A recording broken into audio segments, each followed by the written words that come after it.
أجد وعن الإسلام يوما لم أحد وأرى الإنكار لا أرضى به وأعري أهله أن وجد وأرى المنكر لا أرضى به وأعري أهله أن وجد هكذا الله يريد المسلم هكذا الله يريد المسلم مسلما كنت وأبقى مسلما تشهد الأرض بهذا والسماء مسلما أحمل للناس الهدى وكما عشت سأبقى مسلما أحمل للناس الهدى وكما عشت سأبقى مسلما فاجعل اللهم مني مسلما فاجعل اللهم مني مسلما أرضى بما وصى الرسول والذي وصى به هدي العقول مسلما أرضى بما وصى الرسول والذي وصى به هدي العقول. Alright, so assalamu alaikum wa rahmatullahi wa barakatuh. I know some of you noticed that it was from the Arabic lecture. I just the nasheed, I just loved it very much because it's talking about going or being steadfast on our Islamic identity. And this is exactly what we need, especially in the time of all the different challenges that ourselves, even as adults, we're facing.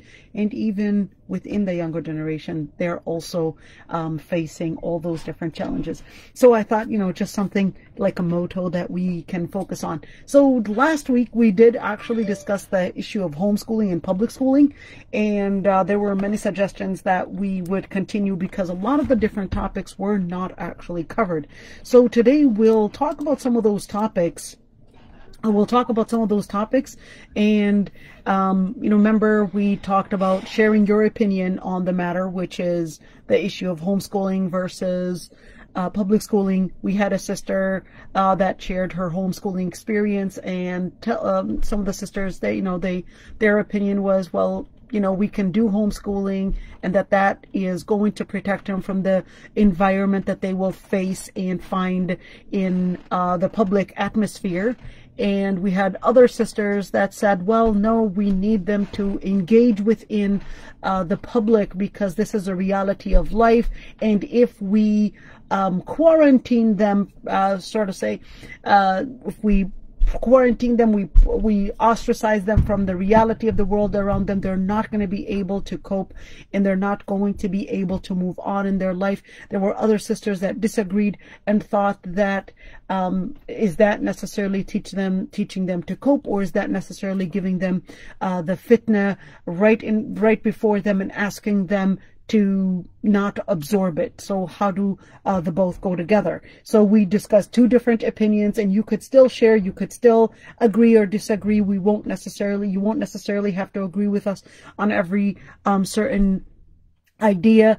Someone raised the issue of LGBT in schools. We didn't talk a lot about that. We just kind of really fast just talked about a few things, and one of the sisters actually shared an article on how the schools, or even how the media right now, Netflix specifically, is right now indoctrinating using Disney and using different animations in order to indoctrinate the children without us realizing. There was a very important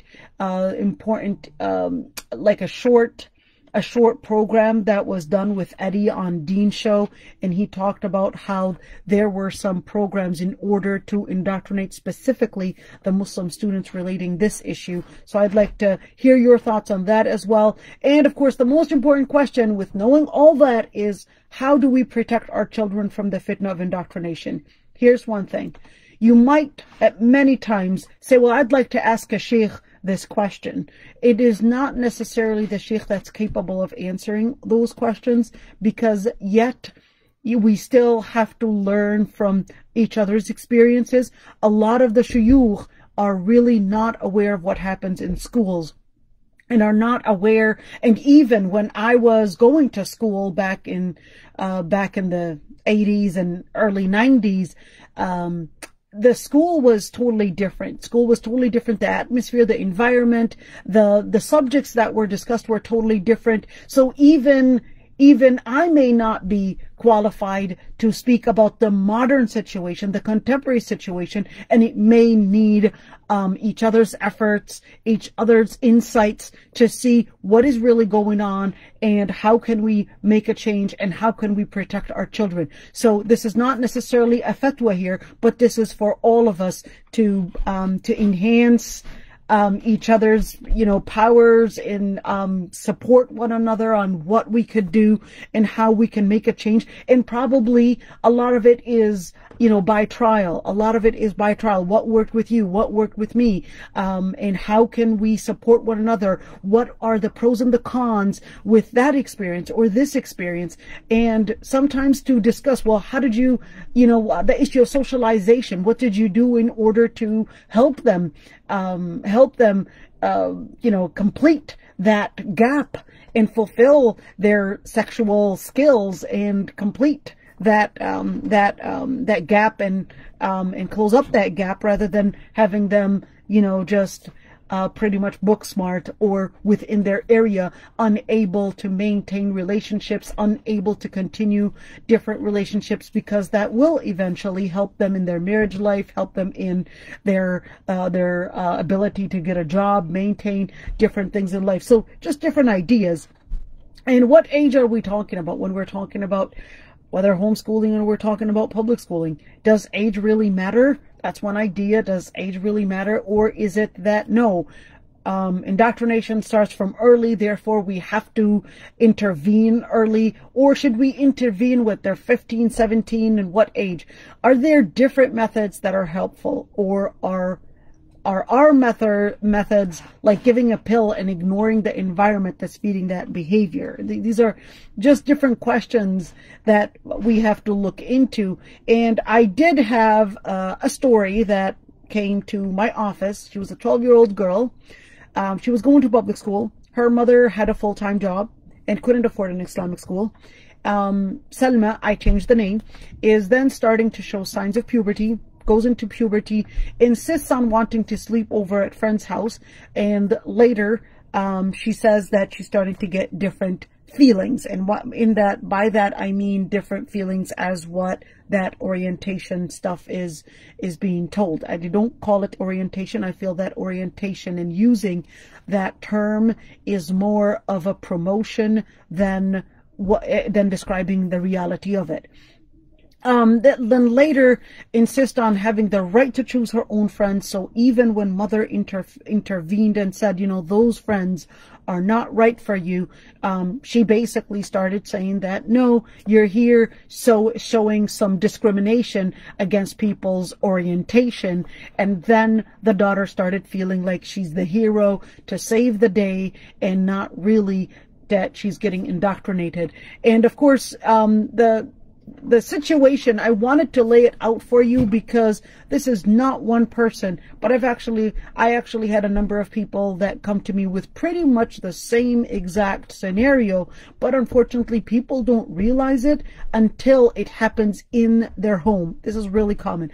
Unless it happens in their home, that's when they start saying, well, I need help, something happened here. And most of the times they don't realize it until the child has been fully indoctrinated and all of a sudden thinking that they are abused, that their parents are too cultural oriented, too traditional, too backwards in their mentality, and therefore oppressing the child, and even being homophobes against those friends of hers, and that she is somehow, or he is somehow, the hero in order to bring about that good understanding, that good tolerance of how to treat others, and etc. So this is just an example that I commonly and often get. So I would like to hear your thoughts on those ideas, and inshallah, move from there move from there, and I would like to really hear your opinions on those different topics. So I'm going to share the screen again. Sorry about that. Sometimes it's like I said, it's hard to deal with multiple screens. So we'll do that again, inshallah. So here we go. And today like I said, we're going to start discussing these issues. So if we can start with, raising your hands or probably laying it out there and sharing it, and we'd be happy to look and discuss these issues, inshallah. So if somebody wants to share their opinion, we did talk about a number of things, so you can raise your hand and at least, share it rather than me taking over and discussing. I'm going to read some chat that somebody said. How do we address the cultural division that form in Islamic schools, Asian versus Arab versus Somali? They're alienating entire groups. This, and generally speaking, not very academically rigorous compared to other private schools, have been a concern. Beautiful topic, a very important issue. I'm not sure if it is common in other this is somebody that just put out in the chat. I'm not sure if that is necessarily the case. Maybe, people can lay it out there. If you think that is the case, that Asian versus Arab versus Somali, is it on all Islamic schools or is it in some? Just a general thing. Discrimination is the ignorant way of trying to make yourself somehow superior to others, and this is so common throughout this is an international thing, let's say it that way. I mean, even in Palestine, we had the person that's from Al-Quds, we had somebody that is from Al-Khalil, which is, another city, and we had the general outcast, which are the country people. So every single country, even if you go to Pakistan, you're going to have somebody that is Punjab and somebody that is from what do they call them? I forgot those different groups. Anyhow, so you will have those subdivisions also there, and this is something very common. Sometimes it's the ignorant, the jahiliyyah way in bringing about a feeling that we're somehow better than others, and that our culture somehow has given us that DNA support of being superior and better than others. So that's our own jahiliyyah. And the Prophet ﷺ says, دعوها فإنها منتنة. دعوها فإنها منتنة. Leave it, as it will cause that even the smell of it, the division, all that is going to bring about those segregations that will break the Muslim unity. And this is really common. So I think it actually starts from the home. And here's the person that asked the question said, I mean, teachers tend to be of one ethnic group and rely on their culture to relay messages or even discipline. It is so hard. It is so hard to actually separate yourself when you're a teacher, to separate yourself from your cultural upbringing and from that environment. And it's not always that easy. So, every single person, even the fuqaha, that will actually fall in that. So I'm not sure if, I'd like to hear what your thoughts on. You know what, Rayyan, would you want to get unmuted? I think you can all raise your hands. So would you want to get unmuted? If somebody wants to get unmuted and actually share something. Last time, Faiza, you had a lot of good ideas. So if somebody wants to get unmuted before I keep talking. And so Sister Zainab, go ahead, Sister Zainab. Oops. Go ahead, Sister Zainab. Wa alaikum salam. I'm just joining because you've been talking by yourself. All right. Well, Allah yassalmak ya Rabbi. Allah yahfadak ya Rabbi. And it's really important to give each other that support and give each other, that sisterhood, in where we're together and discussing issues that are really are really, what is the word, are really bringing in the anxiety, and we're not really sure. We're not really sure on what to do. So I'll put out my opinion on some of those matters. Did you want to add anything, Sister Zainab? No, go ahead. So, like, my thing is, moms, there is a lot of you here who are moms already, and this is your platform, even just to express your voice. This is your platform, because this is why Sister Aisha made this group and this especially like program to give us the opportunity just to exchange, okay, to speak those worries, to speak and get out those anxieties, so we can help each other. In the time of the Prophet ﷺ, Sahabiyat will speak with each other, will communicate with each other, will advise each other. There is so many hadiths, they will come, they will complain to Aisha. This is like one of those platforms. Please take advantage of it. Don't shy off. If, for example, it's like, oh, I don't want to be recorded, it's fine. Ask Sister Aisha about that. Just tell her like, oh, can this session not be recorded? I don't want to be recorded. That's absolutely fine. But take advantage of these times, because this is one of the things that we've been lacking of, and this is one of the things that the colonialism took away from us. The fact of we sit and we talk with each other and we hear each other, and this is how we become all in the same picture and we become all in the same book. Let me tell you this, if I give you $1 and you give me $1, how much each one of us will end up with? I'm ending up with $1, you end up with $1. But if I give you an idea and you give me an idea, how much idea we end up with? I end up with 2 ideas, mine and yours, and you end up with 2, yours and mine. So please, raise your hand, use the chat, express your worries, let's talk, let's, like, as I mentioned many times, I'm not a mom, but I am a concerned sister. I am a concerned teacher, and I am a concerned person of what is going to happen to our children. So please, don't just be here and just listening. Participate as well too. Even just text it. See what's in your mind. Like, just send it in the chat. Raise your hand and speak it.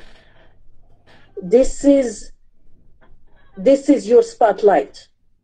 Okay, this is your spotlight. So do not let the shaitan fool you again, as many years, not to take advantage of it. So this is an invitation, guys. Take advantage of this. Let's talk. Let's find a solution. Let's exchange ideas, so we can like all come out from this drought all together, inshallah. All right. There we go. MashaAllah, Sister Fatuma Usman. Tabarakallah.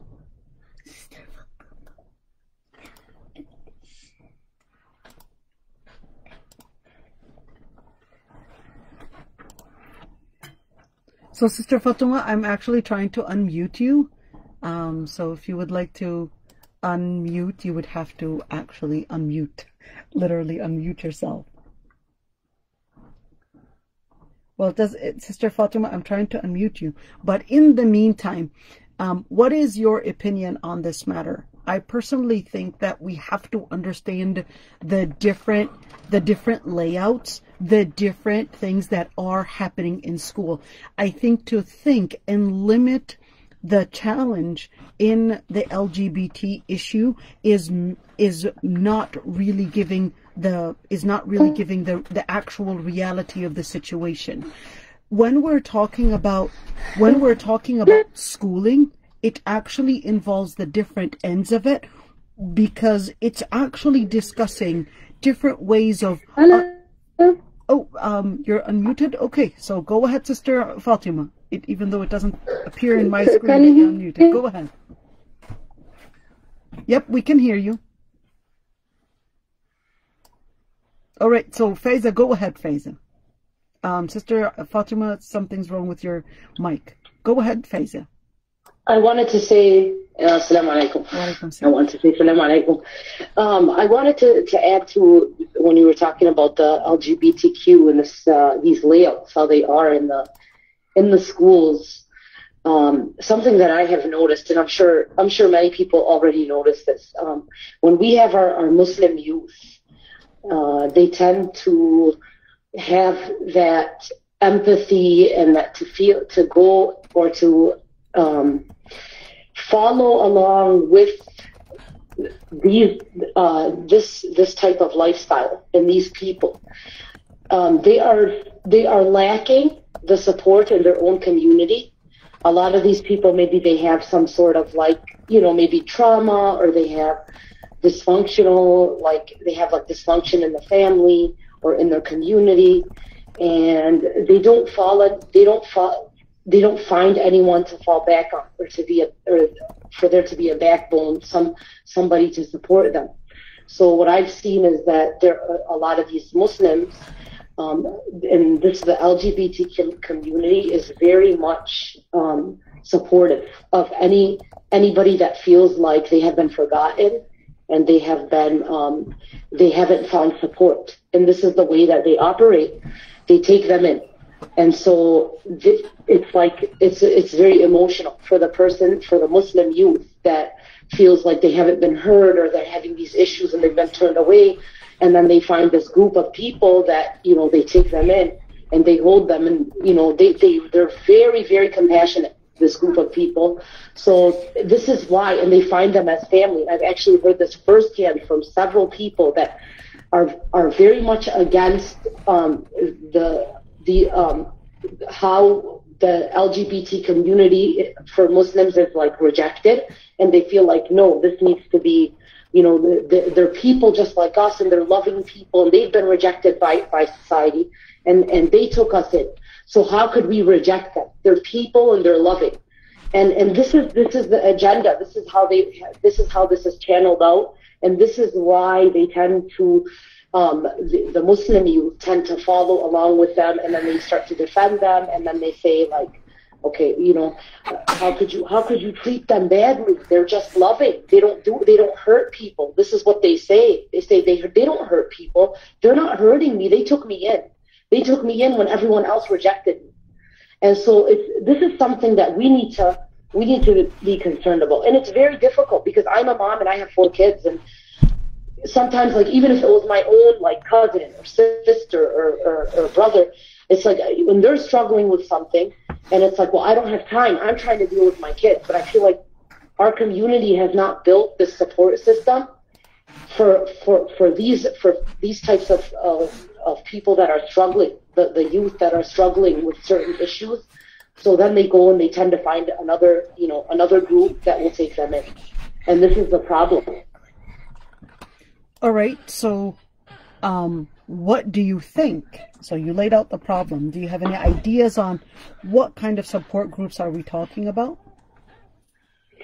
This is the thing, I think we lack that in our community. I think it's we really need to have organizations that have, that have support, that build support systems for these lost or troubled or struggling youth that are just confused or are just struggling or are just, they don't know where to go, or they don't have anybody.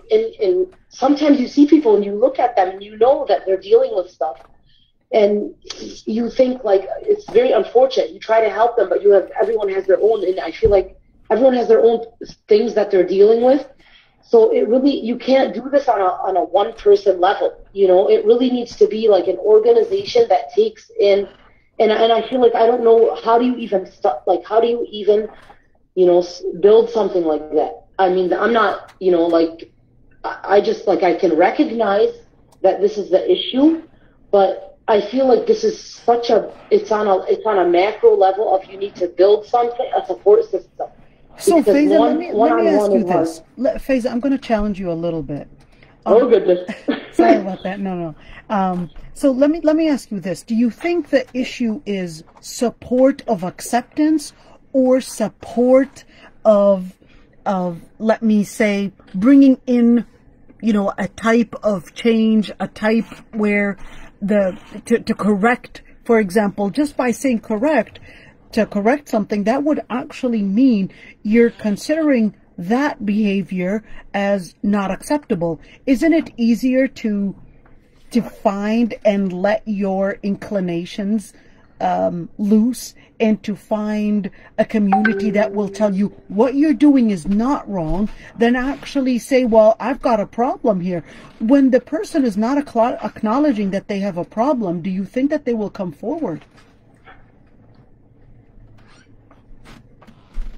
Or no, they won't come forward because no. But there's also another thing, Aisha. Do you know what? Like, okay, some of these people that go and they tend to go to these groups, right? Mm-hmm. They don't start off as like, I'm confused about what society is telling them, how you need to experiment and believe what your gender, or understand what your gender type is, or whatever. And I agree with you, by the way, about the word orientation. It is a promotion for that. I feel like a lot of them, there are some that are confused, and it really has to do with media and what they're watching and what they're seeing and the culture that they grow up in and how exposed they are, because it's really something that normalizes, you know. But some of them don't even start out like that, but it's like, oh, I have problems, and then these people took me in. Well, hey, why not? Why don't I try it? Because it's you know, it's something that becomes normal. It's like, this is my way of fitting in. So, I mean, it's like, I feel like it's on many levels. Some of them, they don't want to talk about it, right? They don't want to talk about what they believe that they think they are, and that kind of thing. And some of them, they don't even have that issue in the first place. They just feel left out, and then they want to go, and this group supports them, and so they're like, hey, why not? And I've actually seen this firsthand. I've actually seen it. It's like, oh, and then like first they're just like, okay, they don't have this lifestyle, but then years down the line, around these people, they start to, well, what's wrong with it? You know what I mean? So here's the thing, Faiza. Let me just look at a number of things. When we say support, does support mean to accept your action and your, you know, quote unquote, your orientation, or does support mean to give you the help that you need? What does support really mean? That is what I mean. The support as in listening to my issues, giving me that compassion. I think a lot of times it's that, of like, if I feel like left out, or I don't have any friends, this is the youth, or maybe I'm struggling with something, and it's like just a group of friends, and then they happen to be part of this, you know, lifestyle group. And it's like, okay, these are my friends, and they took me in. Or do you, like, I'm saying, yes, sometimes it is a thing of like gender confusion or whatever, but sometimes it's just like dysfunction, and they feel like maybe their family shut them off, or their family's not there for them because their family's just not there for anybody else, you know? And then they just, you know, they have this lack of that social life or that social family, and then they just go and they look for it elsewhere. And this community tends to take all of these troubled people in. So here's the thing, Faiza. I think within the Muslim community, a lot of times we assume that to support, and I'll tell you, this was actually even you know, practiced by right now some of the dua, in where they want to give the support, but then just like in Arabic we say, you know, they want to take halha awarha, they wanted to actually put the eyeliner on, but instead they basically, you know, poked their eye and now they can't see. So they wanted to beautify, but then they poked their eye, and they basically did the, you know, the most dangerous thing that you could do. And that's the same thing, is that a lot of times we're seeing Muslim dua right now under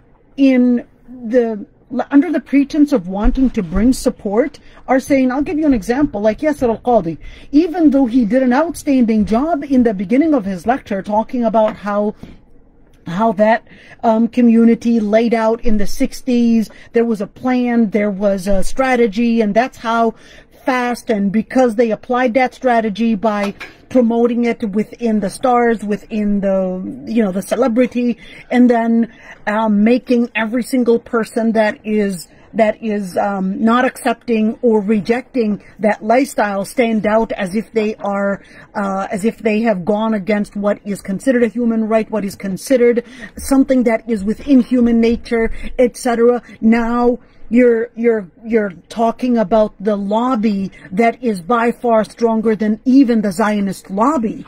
The Zionist, I mean, you're specialized in political science. When you look at those lobbies, and you can talk about the evangelicals, but even the evangelicals are right now, you know, despite the fact that they're almost 70,000, 70 million, but right now, even the evangelicals are right now trying to battle a very small lobby. You know, if we look at if we look at Trump and Obama, the main focus, even with the Republicans and the Democrats, wasn't really just the issue of health care and school tuitions and all that, but there was a whole. The Obama administration did a lot when it came to the LGBT. It made it, you know, the top issue within the Obama administration. Do you remember when Obama first ran and he did not support gay marriage, and then he went in and then he made it. So we know that. It shows that the lobby behind it is very powerful. And this is, by the way, and you've mentioned this before, this is on a world level. This is not just in the West. Right. It's very powerful. Right. So now, I don't know, do you agree with me that in order to help our children realize what is going on is really bringing them into, let me say, the political side of it and letting them see what really is happening. How did this go up? That this is a political issue, that there's a plan, that there's a strategy, and here's how the strategy is taking place using media, propaganda, politics, indoctrination in schools, etc. Although that is one method of support, but I personally think that, you know, bringing about that into, you know, letting them see it and bringing it to their attention is part of the support, but that doesn't mean changing the reality of it. So let me go back to the part with Yasser al-Qadi, for example. I said that he talked about how they were a lobby that went up really, or went into power quickly, and then later became this international force that is determining people's lifestyles internationally. Now, but at the end, unfortunately, he too fell in this pressure and said that it was haram to demonize and that it's against Islam to demonize these groups. And I always mention this because to say it's haram to demonize, what do you mean by haram to demonize? Even though in the beginning of his lecture, he clearly said that this was against Islam, that this is, you know, something that is proven in the Quran and Sunnah. There's no doubt about it. But then said, don't demonize. And that he got all this huge applause just when he said that. And then went again and said, but we need their political support. Here's the part, is that when you say we need their political support, and that they're supporting us in, you know, the issue of Islamophobia, they're supporting us in the issue of Palestine, etc. And this is how they're able to get everybody on the bandwagon. They've come for these issues. They look at all the weaknesses of these minority groups and they tell them, we're on board with you. Now be on board with us. Like in the case of Ilhan Omar, you know, she's a different story and all, but in general, you know. Right. So when we're looking at the political situation, I think what a lot of the Muslim community is doing right now, thinking that it's okay, in order to get that political support, we need to at least use some type of a diplomacy in order to gain acceptance and to get that voice out. But in reality, we're not realizing that we're promoting something. So although when it comes to a lot of the different values, we definitely are more Republican more Republican than Democrat. I always say that, by the way. I always say that we're more Republican. Yes, you're exactly. Right. We're more Republican, but then the Republican Party is the one that's rejecting our own existence. So it's a really confusing thing. If it's rejecting your own existence, it's rejecting your race. It's in fact considering that Islam is the target. It's straightforward that just because you're a Muslim that you have lost your humanity, you have lost the right to live. So when we're looking at that and we're looking at values, it's a really messed up pot. Let's say it that way. It's a really messed up pot. But at the same time, when we're talking about children, is it important, or is it part of the support to bring it to their attention on what is really happening, and help them see those tides as they go on a political level, or even in the society level? But are the children really going to be aware when you're talking about, for example, and the indoctrination, the schools, etc.? Are they equipped to realize whether this is an indoctrination or a promotion or a propaganda that is practiced here? Yeah. So can I add to that? Okay. Do you know what? There's like it's on so many layers or so many levels of this. So maybe for somebody like me, or people that have they understand these things, the political agenda and the social agenda and the lobbying. Like, I've explained to my kids this. I tell them, even like if they were going to watch a movie, like, I don't know if anybody knows, but like when they came out with Frozen 2, they were making such a big deal about Frozen 2 because Disney finally apparently, like, one of the characters in there was like, they kind of like was quote unquote indirectly, and it was like this, there was subliminal messages of that she was a lesbian. Okay, so my kids didn't know about that, but I didn't let them watch it. But when they asked me, they wanted to watch it, and I said no, and I explained to them, this is the reason that they're trying to make this normalized. But the thing is, Aysha, I feel like maybe I can explain to my kids this.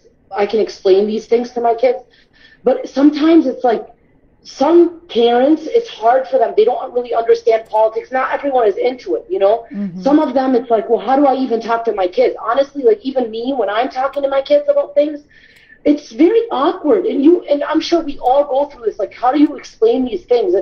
And like, you have to, you feel that it's out of your comfort zone. So I can understand that some parents, they don't even understand the whole political situation. There are people that they don't understand politics. They don't even go there. They don't know these things, and they don't care to know. And I know people like that. And they just, to them, it's like, well, I don't know what's going on.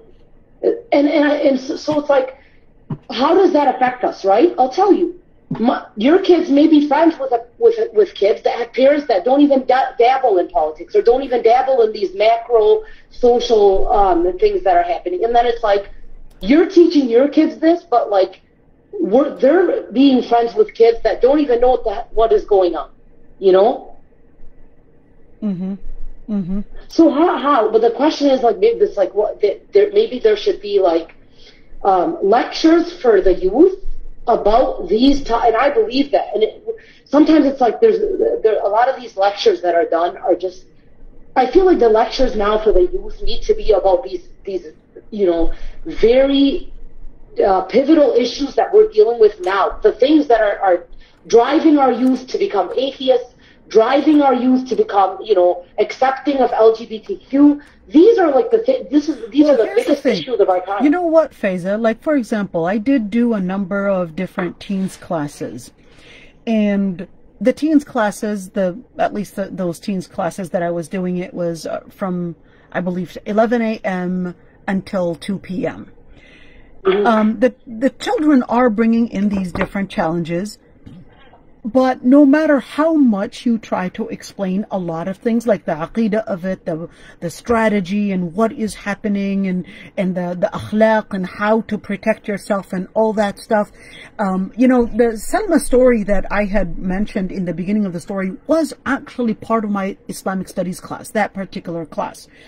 And she then started attacking me and calling me, of course, homophobe, and that I was not tolerant, and that she did not feel safe, and that she was going to somehow,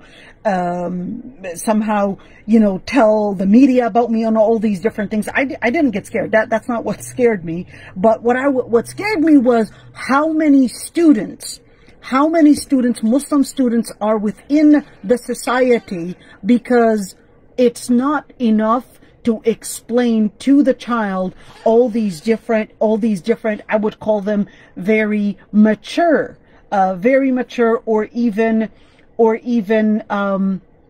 what is the word?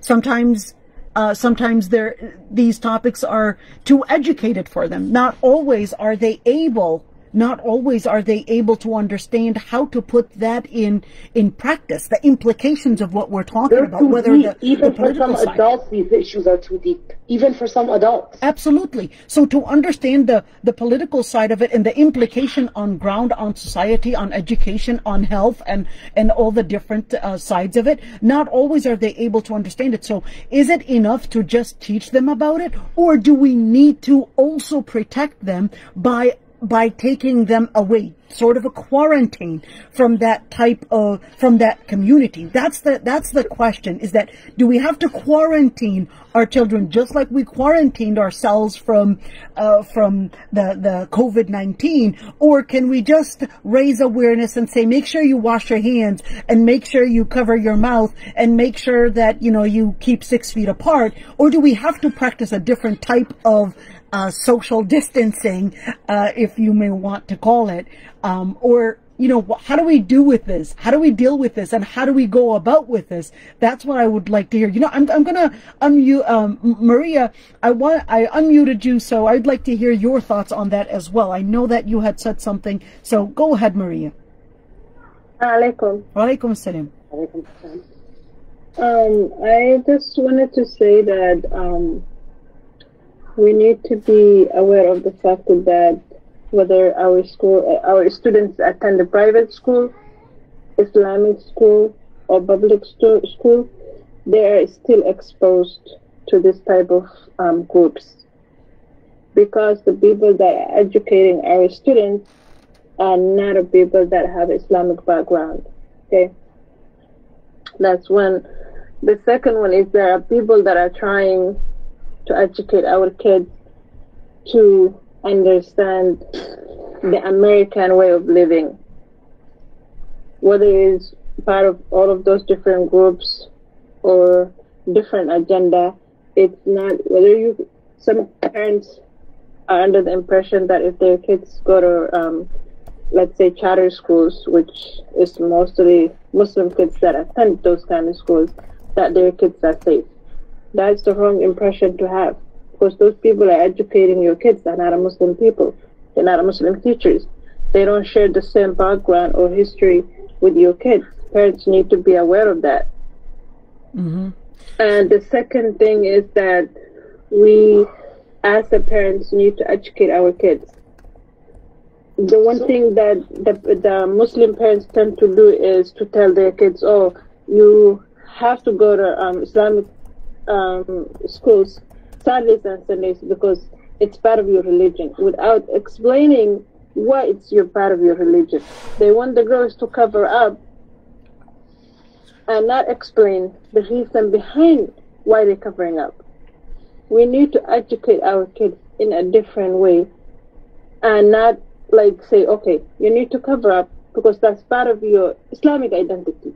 I understand I'm a Muslim, but why do I have to cover up and go to school with people that don't cover up, people that don't have this type of practices?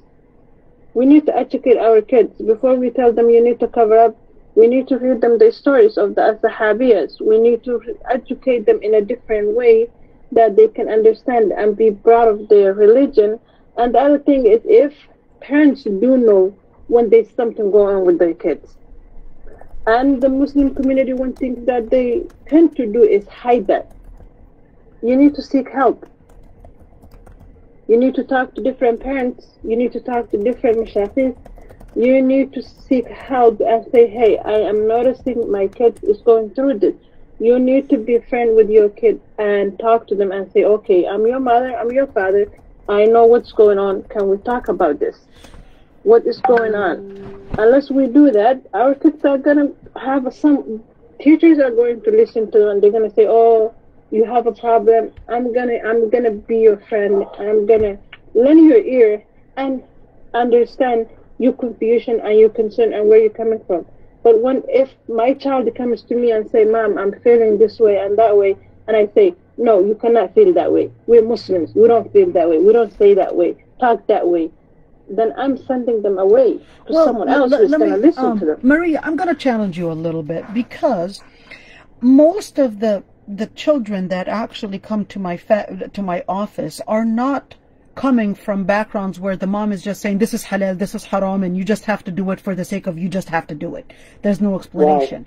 Right. Most of the families don't actually do that, and most of the families that bring their child actually do some explanation, and they will tell them, yes, we do this and we do that for those particular reasons, and this is what Allah subhanahu wa ta'ala had permitted, and this is why it's done, this is the wisdom behind it. They do actually do that, but in school, like you said, the educators, which are the teachers, they come from a certain background, there's a certain culture, there's a certain philosophy that is laid out in a form of education. It's basically taught to you as this is the teacher, therefore she knows, therefore without you realizing, well, even without even the teacher realizing that you are indoctrinating my child, you are, putting in certain understandings in my child's mind, she would assume that this is how everybody else is living. And most of the times they don't realize that, well, Islam is different, or Judaism is different, whatever it is. They don't realize that because they would assume that everybody eats the same fasulya or the same type of dish that I eat. Everybody eats corn dogs. Everybody eats, the same type of food that I eat. So, and especially that when we know that only 14% of Americans have passports. You know what that means? If we put it into practice, is that actually means only 14% of Americans are aware of other cultures or at least other religions, let alone the Islamic religion, which pretty much the media portrays it as the biggest threat in the world. So is it enough to just talk to them? Just talk to them about it and say, well, this is why it's halal, this is why it's haram, and the Islamic schools, this is why it's halal or is it haram. Is Islamic studies just an information to be said, or is it a practice and a discipline to maintain? But Aysha, you have to understand that those teachers do know our kids are different. Mm-hmm. Do know that our kids have a different religion, and they came from families that are not aware of the cultures that American people practices. They do know that. Mm-hmm. And some of the teachers are targeting our students because they know that the parents and the students don't have that language closeness. There's a language barrier. Mm-hmm. There's a parents who come to the school and they don't speak single word of English, and their kids don't speak single word of their mother's language. So some teachers, they do know that. Mm-hmm. So we have to find a way to educate these kids and to befriend them.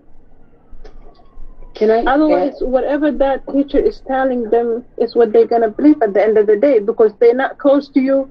They don't understand. You don't understand the cultures that they're growing in. like they see you as the enemy, literally. Yep. Yep. So, Faiza, you wanted to add something. Go ahead, Faiza. Okay, I wanted to ask you, Aysha, or maybe challenge you. Let's just say hypothetically somebody was going to say, you know what, I want to quarantine my kids. Okay, I would like them to do homeschool up until, you know, they have to, let's just say like until like they graduate high school.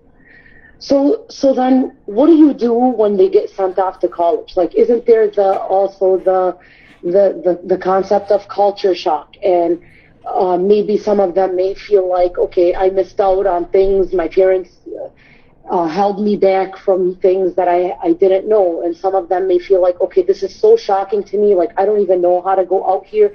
And then they feel like, okay, I need to try to fit in. How can I fit in? So they want to start to try to do new things or to act the same as how they are in college. And also I need to add that, don't forget that I feel like once the youth starts getting into their 18, 19, 20, up until around like 22, 23, they're still, they start to become more interested in philosophy and in ideology. And even when you're sending them to college, this is when I feel like they start to kind of want to, they're exposed to ideas and they have that curiosity. And then, you know, you feel like, okay, like anything can change at that point. Like, how can you guarantee them at that point? Let's just say you're going to homeschool your whole life and then you're going to send them off to college. At the end of the day, it's like what they say in Arabic, إِلَّا مَنْ رَحِمَ رَبِّي. And maybe you have to do dua, and then what? You know? So here's the thing, Faiza. If you read the Quran, for example, the Quran doesn't just tell the Muslim to stay away from those communities, but actually it tells them al-haq and also describes al-batil as well. So to just say, well, I want to ostracize myself away from that is not enough, because you have to, while you're doing your little tazkiyah program, part of the tazkiyah program is to explain madakhil al-shaytan, is to explain how shaitan comes in and what is out there. There's, the Quran talked about zina. The Quran talks about drinking. The Quran talks about... You're saying that you speak to your kids about this all along. Well, not all along, but bring it to their awareness when there is a necessity. For example, myself, every single day before going to sleep, for 15-20 minutes, and sometimes it can go even for an hour, where we would just discuss, you know, different issues. Sometimes it's the issue of making friends and what types of friends are there. I would keep in my mind that this child right now is willing to listen to me. He's right now, let me say, obliged to listen to me as a 9-year-old, and he's got no choice but to listen to me, and I'm the available resource right there. But at 17, I don't expect him to hear me. Yep. I don't expect him to hear me, and I don't think that's going to happen. So to give him that tool, to equip him in what he will not listen to me then, I will say it now, in how to choose a friend. What are the types of friends? There are people that smoke, that are people that do drugs. There the different types of promoting methods, let me say it that way. Well, they'll tell you, you know, try it. They'll might even tell you that you're too much of a coward. My daughter was in Pioneers. The girls, they dared her to take off her hijab. So she was in, I remember that story. They dared her to take off her hijab, even though she was in Islamic school. But these things, if they don't, you know, we know it because we lived in that culture. I know it made us stronger. I know it made us stronger to just say no and just learn how to ignore, learn how to probably change a subject, maybe use the method of selecting friends from the very beginning is really important. So when we lay out those different areas, at least we're equipping them. At least we're raising them in Islam, and hopefully that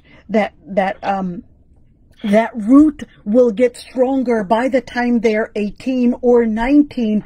they already are equipped with the tools needed to face all these challenges. But in the end, I agree with you. You can equip your child with all these different things. Did not Nuh alayhi salam actually equip his child with all those different equipments on how to stay steadfast, how to be strong, etc.?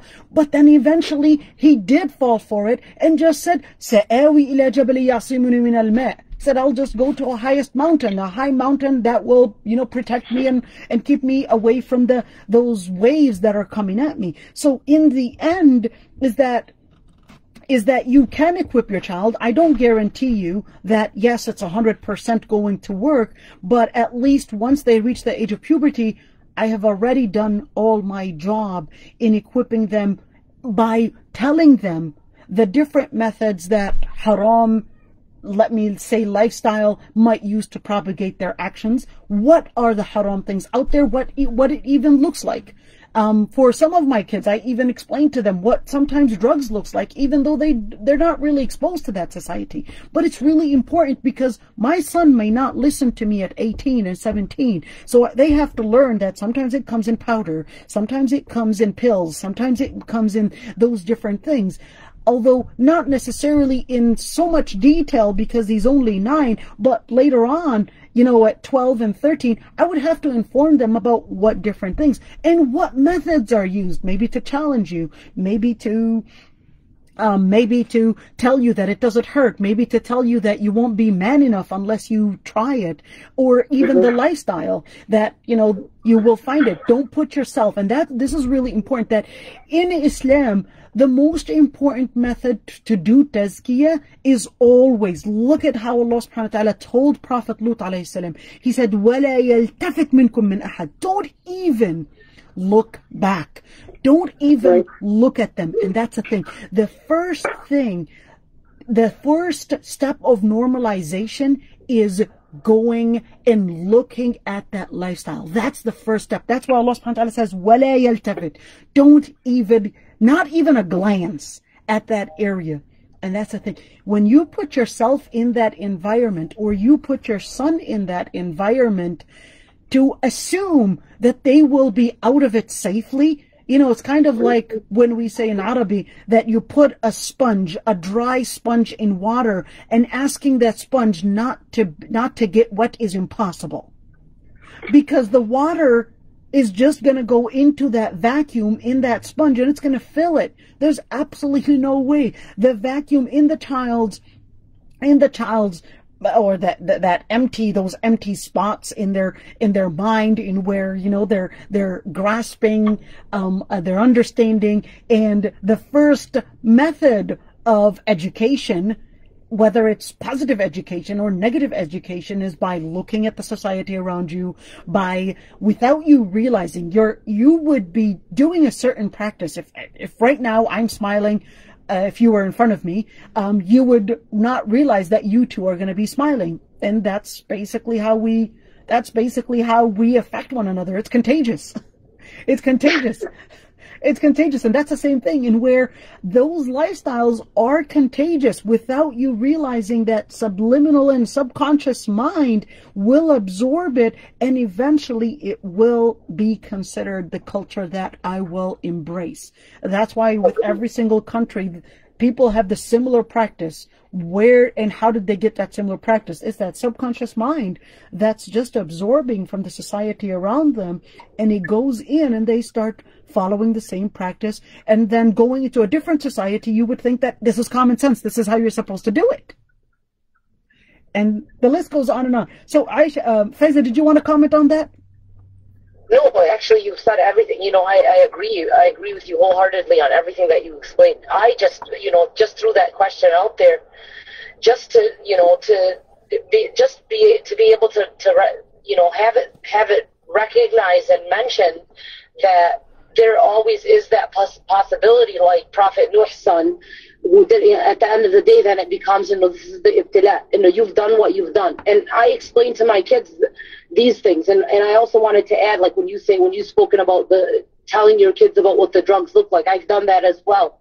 We've actually sat them down and let them watch documentaries about the drugs and the effects of them. And And so I do. And also something that I have implemented in my kids is that once this thing that you've mentioned of like, do not turn the other way. Do not turn back and look back. So I've explained that to my kids. You know, if you even look that way or even try it once, it's basically over for you. So it's kind of like almost scaring them to even look that way, you know? And it's such a beautiful metaphor that you've used, the Prophet Lut story. I never thought of it that way, but it's actually exactly the same metaphor, Yani. You know, when we actually look at a lot of the stories, and I do a lot of the tafsir in the stories, it's always trying to connect it with our time. When we're looking at the stories and relating how Fir'aun, for example, was saying, you know, who's going to give me the support and who's going to fight for me? I'll basically elevate your status. I'll put you in a high position, etc. All those different things, and how Prophet Musa alayhi salam was feeling scared, even though he was on haqq. But so it can happen that you can feel scared, but then you depend on Allah subhanahu wa ta'ala. I think telling the stories about the prophets in that detail, putting the Quran and actually going into that detail of how we can feel scared, we can feel ostracized, or even in Surah Al-Haqqa, where Allah subhanahu wa ta'ala actually says, or the malaika actually say that this is what you will be getting in Jannah because of what you were doing fil ayyam al-khaliya. Ayyam al-khaliya, where you didn't get to support. People were laughing at you. People were not inviting you to their events because they felt that you were somehow awkward, you somehow not fun, not entertaining. So to feel that way, this is a price. But then remember to connect yourself with those that Allah subhanahu wa ta'ala or the Prophet actually described, that Bada al-Islamu ghariba wa sayaudu ghariba. And the narrator said, Fatuba al-ghuraba. So congratulations to those that are ghuraba, those that are considered weirdos, those that are considered as seen through the society and by the society as strange, awkward, not fun, boring, and to put them as completing the story of the Anbiya, that this is how the story began. How do you complete your part of the story? How do you complete your part of the story? How are you different? How are you similar? And to get that, inshallah, within the children and within ourselves, really. When you're saying the story, you know, the other day I was actually telling my children the story of Prophet Yusuf alayhi salam, and subhanallah, even though I've heard the story a long time ago and I've repeated it and we always read it, but some ideas, and this is something, you know, every mother, subhanallah, when you're teaching your children, Allah subhanahu wa ta'ala will send in, it's like a wahy. It's true, ilham. It will just ilham, where Allah subhanahu wa ta'ala will give you some of those you know, lessons learned just by giving that moment of reminder, tadhkira, all that. It will come to you as well, and it will be that moment of dhikr, that you engage with your children, because dhikr doesn't only come by saying subhanallah, alhamdulillah, etc., but dhikr can also come in the form where you're remembering the stories, living the stories, and you're taking that moment to do that tafsir. So even if you're not specialized in tafsir, take take the Quran, take the stories, read them together, take that moment to let them live the story and let them see those descriptive moments. That's really important, because the descriptive moments in a story makes you live the character, makes you live the dialogue, lets you feel every emotion that was in it. Once you feel the emotion, once you feel that you're part of the character, you're part of the story as if you're actually seeing it live, that's when the inspiration can go deep in your heart. So let's not think that the stories of the prophets are just stories of prophets and, oh, we taught them those stories and now they know it. Repeating those stories and living it from different angles is really important to help them get that thabat. But it's not enough to say the story. You have to You have to remember, we all have to remember that part of thabat is not putting ourselves in that environment. Because by putting yourself in that environment, whether you are an adult or whether you are young or whether you are a prophet, where Allah subhanahu wa ta'ala told Prophet Lut, وَلَا يَلْتَفِتْ, don't even look back. Don't even put a glance. Don't even give a glance. Now here, it tells us that, there is that ostracizing or ostracization method of tazkiyah. That tazkiyah, part of it is where you isolate yourself from that in that lifestyle. And where, for example, where the Prophet ﷺ says in the hadith that even sitting with or sitting on a table, being in that area where there's khamr, where there's drinking involved, that you are part of them. Man kathara sawada qawmin fahu minhum. Whoever adds a number to any group of people, you're part of them. That environment itself, it's going to affect you. It's going to affect you subconsciously, without you realizing, and that you're going to normalize it and you're going to put in the practice without you realizing. Aysha Mu'allim, you wanted to say something. Bismillah, assalamu alaikum. Wa alaikum assalam wa rahmatullah. What a topic. This topic always weighs heavy on me as a parent, and as an individual in general. When you said, when you mentioned the verse of regarding Prophet Lut not looking back, the first thing I thought to myself is, this is so true. If you visit or revisit like a topic or this situation, you eventually, at least for me, I started seeing myself kind of like becoming desensitized to it. While I still held the same, view, and I felt the same way about it. When I take my child out, my eldest, I'll use her as an example. She's almost 6 now and, understands more than her siblings.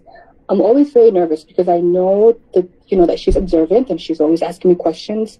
And I'm always, I have that fear of, what if she sees this? What if she, like in my house, for example, we don't watch Disney. I know that Sister Faiza mentioned Frozen, and my daughter has never seen Frozen 1. We have this no Disney rule in our house.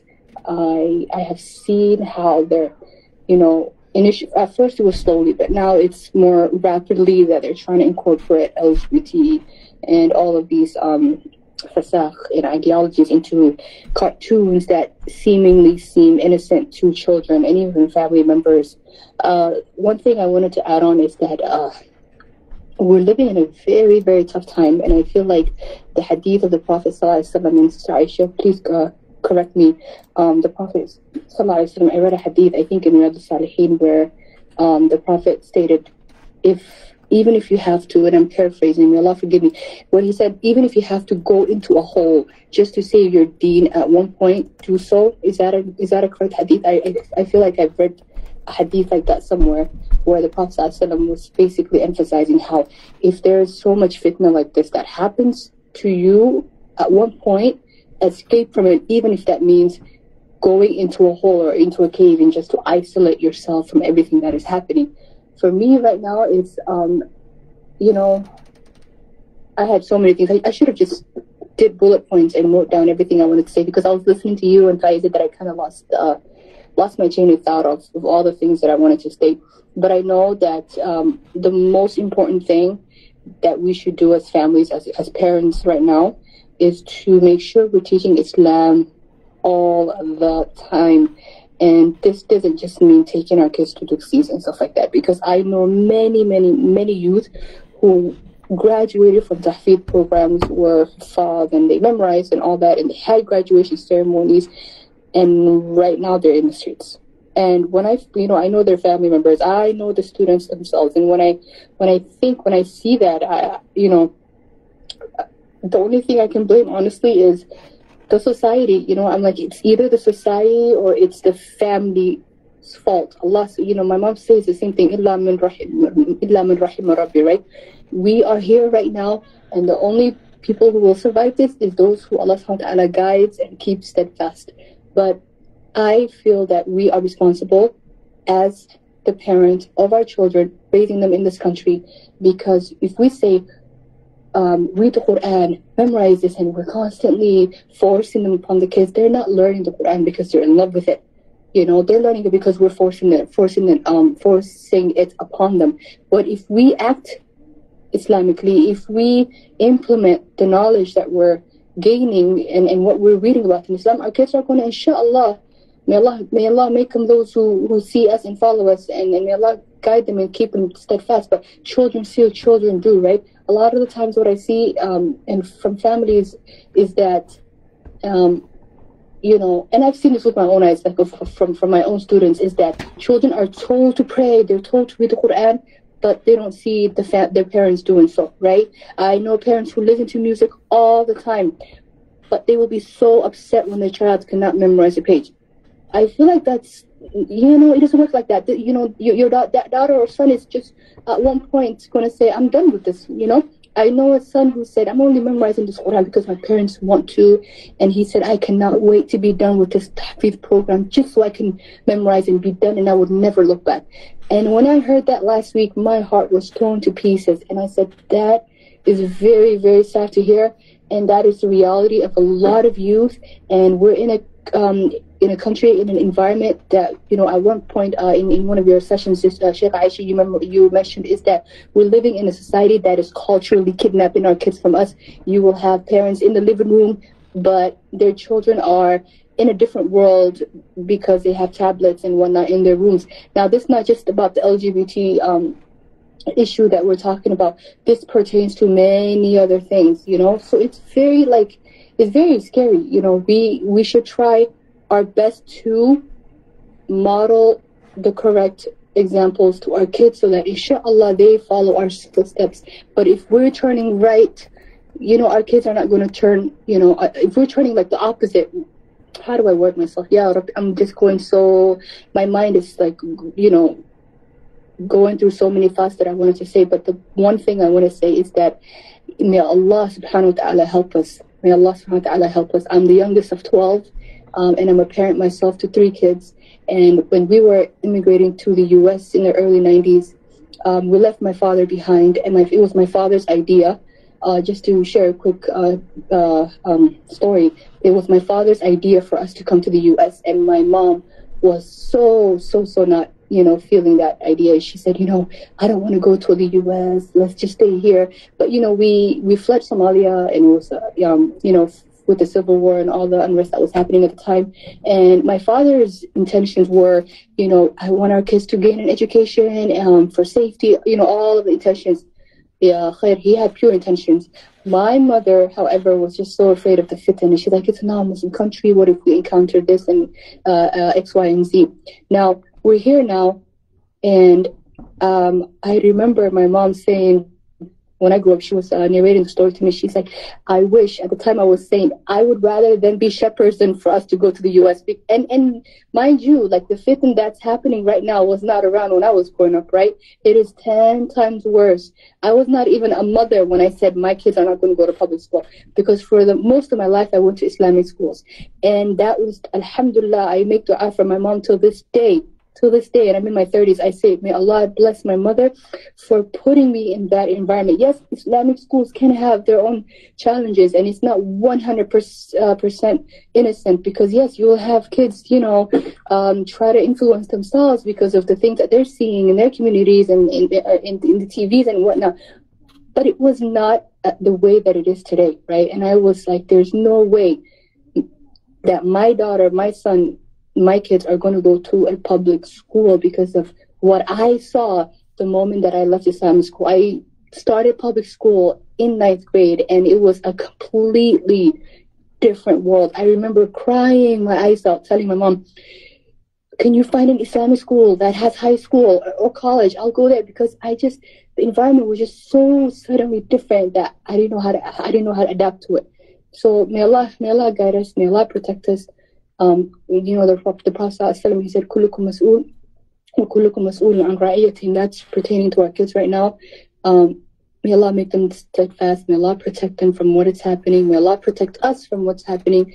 And I ask Allah that He makes this matter easy for us, because every day, you know, I cut off watching the news, and I cut off, reading updates, because I feel like every time I read something, it just keeps going downhill and downhill. And right now with COVID and everything else, Rabbi Yassir wa la ta'assir is all I have to say. Assalamu alaikum. Jazakallah khair for giving me the opportunity to talk. I know I was just going on and off on many different directions. Allah yahfadak ya Rabbi, Allah yahfadak. So I'm going to read some of the comments that some of you have said. So someone said, I feel like we should start teaching our kids early on about the LGBT and how they come about through the story of Qawm Lut in the Quran. So when they get exposed to it, they already have an idea about it and they don't get brainwashed so easily.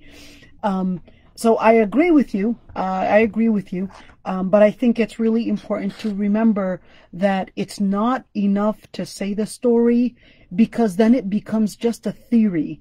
You also want to put in that effort to make sure that they too are not exposed to it, because nobody, anybody that is living, no matter who you are, you will not guarantee that anybody is immune to fitna. May Allah subhanahu wa ta'ala keep us steadfast. And this is really important. If adults and even shuyukh, or even people that have Islamic studies degrees, are right now, we're seeing them, supporting, at least in politics, supporting so many different things in politics. That just yesterday night, I even tweeted it.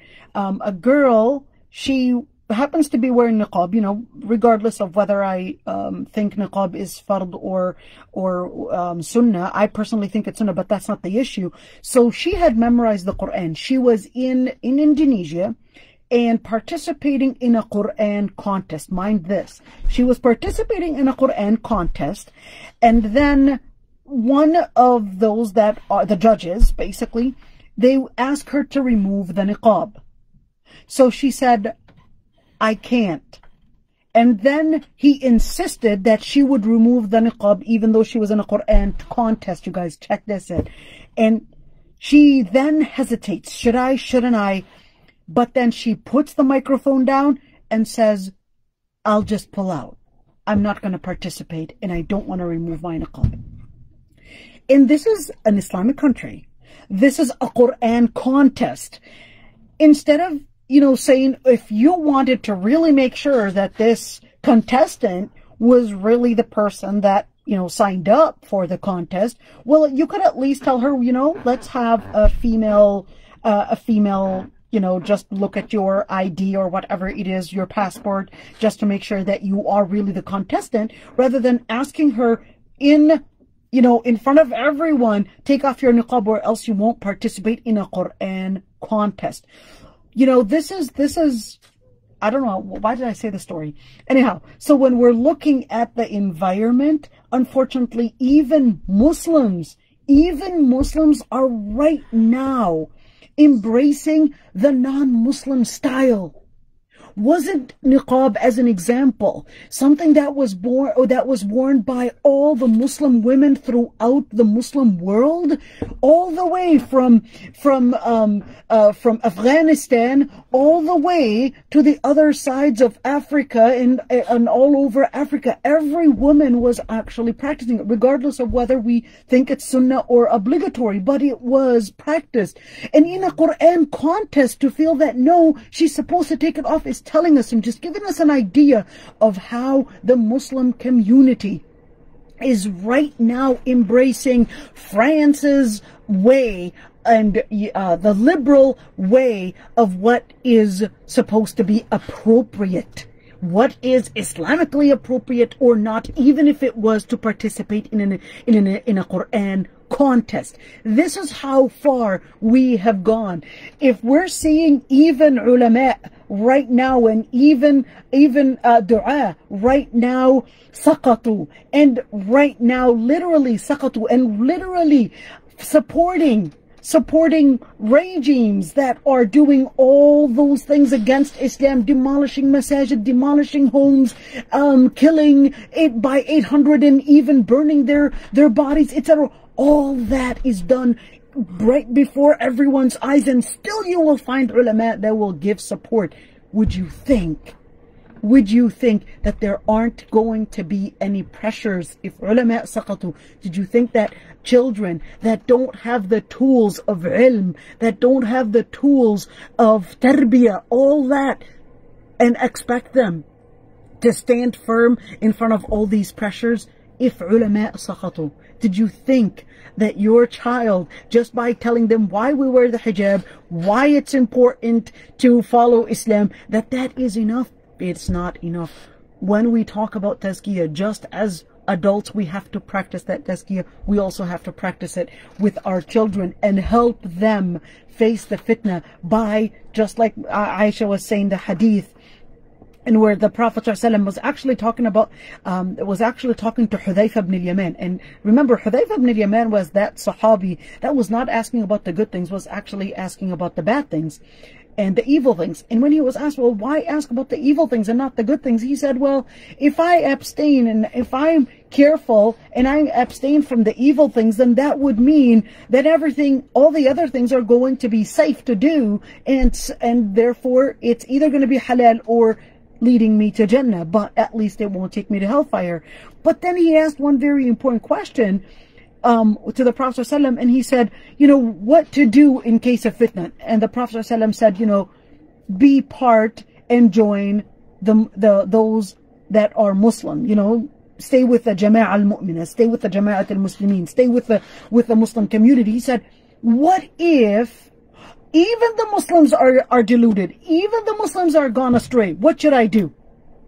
And this is really important. What if even the Muslims have gone astray? What should I do? And he said, hold on to the book of Allah subhanahu wa ta'ala and the sunnah. Now remember this, that Allah subhanahu wa ta'ala, or the Prophet ﷺ was actually telling us in the hadith that at the end of times that the mu'mineen will find and go away in the suburbs. In fact, it didn't say suburbs, it said that they will go away from the cities and actually live in caves away from all the fitan. Alhamdulillah, we didn't get that far. We didn't get that far. But that's just leading us. The lifestyle that we're in is leading us somewhere. Is this going to be soon? Allahu A'lam. Alhamdulillah, we're able to make our Muslim society, we're able to make our little Muslim community, our Muslim community to practice Islam, to absorb, because when we're talking about education, it's not just the LGBT. When we're talking about education, we're talking about the definitions of right and wrong. We're talking about the definitions of what is acceptable and what affects our heart and what doesn't accept our heart on social level, on entertainment, on normalizing a certain lifestyle. All that is part of how you expose the person to it. If it's a child, the more you expose them to it, the more it will become to their mind subliminally that it is a norm, that this is a different way, that this is acceptable, this is something that it shouldn't be harmful, it's okay.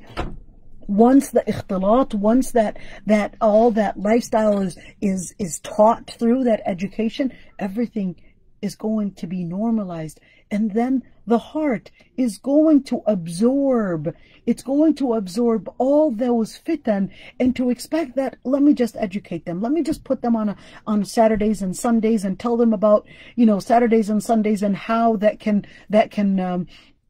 how that Saturday and Sunday is good for them, and it's going to, but you're putting them 5 days a week where they're absorbing that culture, that lifestyle, that the halal haram, that whole normalization part of it. That this is the dangerous part of it. You know, it's subhanAllah, it's a lot to say, but here's somebody else that said we need to practice first and show them with our action. Absolutely. When we're talking about raising children, it actually starts with you. Let them see that you are a role model and not a hypocrite.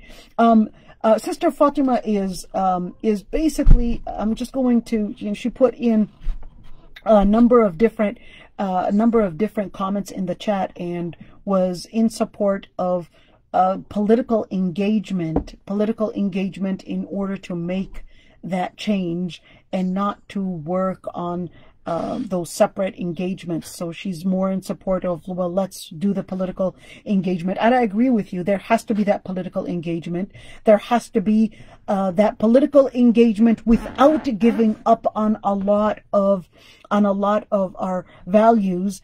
And there has to be those scholars that will help us navigate through those choices without us losing our thawabit, without us losing the important things in our values. So what we're seeing right now is that a lot of times the different Islamic groups even are right now losing on what are thawabit and pretty much engaging with the rest of the society, and under the pretense that we're making political activism, really giving up on their thawabit, giving up on those very important pillars that in Islam are considered emphatically proven, where they're part of the faith, and that there's no doubt, and that you cannot actually change it. So it does take some those that are specialized in political science, and those that are specialized in Sharia, and those that are specialized in siyasa Sharia, which is Islamic politics, and the politics and from the Islamic perspective, and also lots of hikmah, lots of wisdom, in order to discuss those different issues on how do we tackle those different sides without losing our own thawabit. Another comment.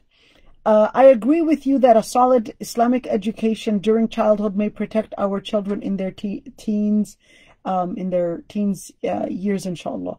I'm going to move on, inshallah. Alhamdulillah. Somebody said, isn't it ironic how as much as the niqabis have been mistreated in the West, and now the whole world has to wear masks? Laugh about this. A number of times I would be like shopping, for groceries. So it's not like I'm going to malls, but shopping for groceries. And I had a number of people actually tell me, you know what? I like your mask better than mine.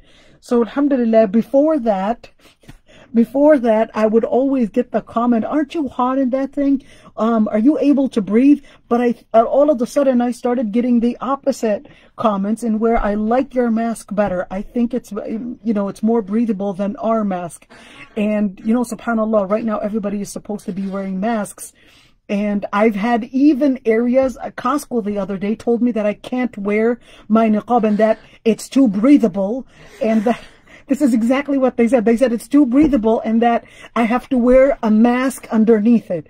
So, it's really strange. Costco is not letting me in because I'm not wearing the proper niqab, the 3-layered Saudi niqab, where it has to be 3 layers to not make sure that no breathing is coming out. So I'm like, okay, now here's the Wahhabism coming in. So it's really strange, Subhanallah. Exactly. Non-Muslim woman is right now telling me what a niqab must have and what a niqab should look like. And subhanallah, it's strange. And the other day my son actually gave me this little picture, and he was like, Mom, look, it said that in 2020 we're going to be wearing masks, and that in 2023 we're going to be wearing just like you, Mom. So I'm like, okay, tab, alhamdulillah, there's hope. I hope it doesn't continue. But jazakumullah khairan, everyone. We're actually at the end. So if somebody wants to add anything, maybe, dress like a tawarig, another idea, maybe out there. So jazakumullah khairan, everybody. Go ahead, Zainab. Assalamu alaikum, everyone. Wa alaikum assalam wa rahmatullah. So thank you, everyone, for taking advantage of this platform, okay, and sharing your thoughts and sharing your concern, and also because this is what is it meant for. And me, I'm not a mom, so I don't feel like I have the right to be like the first one who's speaking here or anything. So that's why I would just stay all the way quiet until the end, and then I will share a couple things that come to my mind while I am listening and learning from all of you. One thing we have to understand is First, don't take things that the secular system or the Western system is giving you as face value. These people lie to you once, twice, 3 times. Stop being stupid and believing them again the 4th time, the 5th time, the 6th time, the 7th time, and the 100th times. Okay, let's get that one clear. So everything that comes to you from them, always question it, always doubt it, always like challenge it. When they come to you and they say, well, school do provide social interaction, think about it really. Does it really provide a social interaction to our kids? Because what they're doing is 50% of their time, which is 8 hours, they're just sitting in the class. And what's the main first rule in that? Shh, don't speak, just listen. What is the interaction then in this? Okay, when they go outside in the break, are they really interacting? Because every time when they're having like a conflict, what happens is that conflict, the adult will come and will solve that conflict instead of allowing them to solve that conflict themselves, to find a way to interact with people who are disagreeing with them, someone who is bullying them, someone who is bothering them, and so on and so on. Are they really learning, interacting, social skills in school? Or this is just an idea that gets sold to us so we can send our school in there with many other ideas that it's more convenient. Sisters who, like in the last time, this sister, I upload her so much, and may Allah bless her, and everybody copy what is good from the other people. She homeschool her kids, and she have a schedule for them to go out and interact with the others, interact with other kids from different ages and everything. And without interruption, let them figure it out. I used to teach. Kids have the habit of, when someone say bad words to them, they go to the teacher. And then what the teacher do? Don't say bad words. I don't do that. So when the kid come to me and say, so-and-so said to me this and this, I tell them, okay, then what did you do? I come to you to complain. No, you go to them, you say, that's a bad word. It hurt me. I don't like it. Apologize. You give them tools to defend themselves. Not all the time that you jump in there. 2 kids fighting about the toy. One of them can complaining to me. I said, okay. He said, can you please tell him to give me the toy? I said, isn't there other solution that you can maybe do? He said, what? I said, what about you tell him, let's take turns. I do 5 minutes, you do 5 minutes. What about that? Or I do 10 counts, and then you do 10 counts playing. What about that? He went and he suggested that, and it worked. Give them the tools. One of the main things that Sister Aisha was saying here, equip your children. Stop talking. Equip your children. You have to understand that there is a big difference between equipping your children and talking too much over the head of your children. 2 different things. Help them to use their mind. Like, for example, tell them, hey, bad people will come to you in many different ways. They will dare you. They will tell you, oh, try this. Always tell them to ask, well, if I try it, how would I feel? They'll be like, man, you will feel so good. That's when you know something is wrong. Okay? You give them the tools. You equip them. Another thing, the guarantee. We don't guarantee even ourselves that we're going to Jannah. Okay? May Allah protect us and keep our feet in the ground.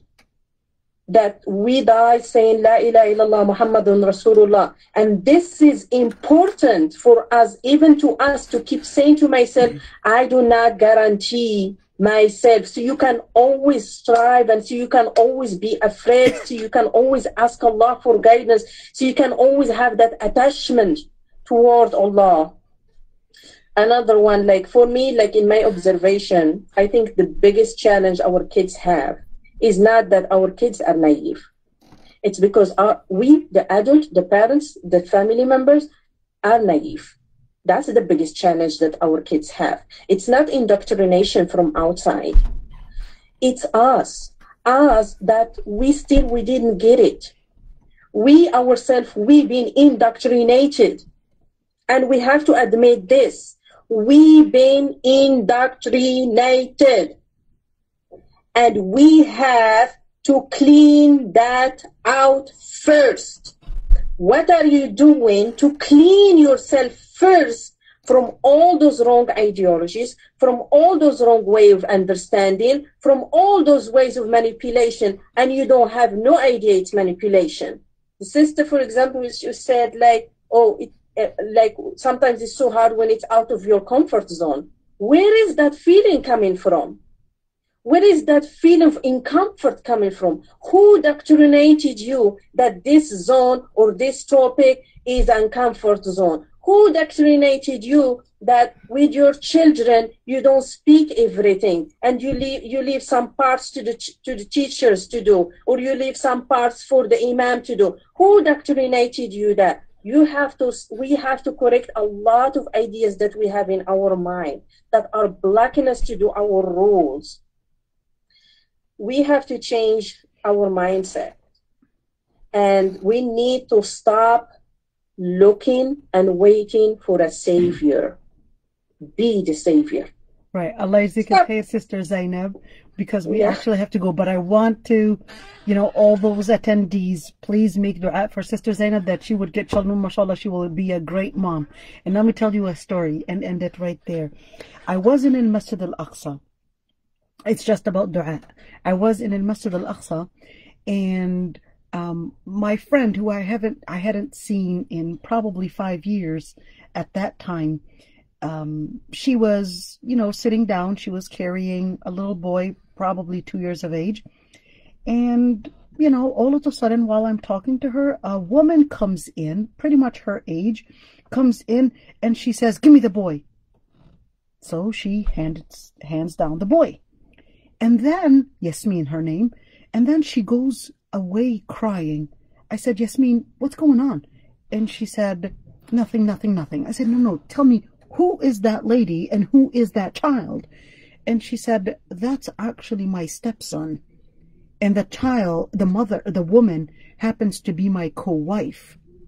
I said, "Yasmin, you've only been married for 5 years." And she said, "Yeah, after 3 years of our marriage, I didn't get any children. So, within the Khalili culture, that's when the mother-in-law will intervene and will pressure her son to get married to a second wife, because her time is, the first wife's time is gone up.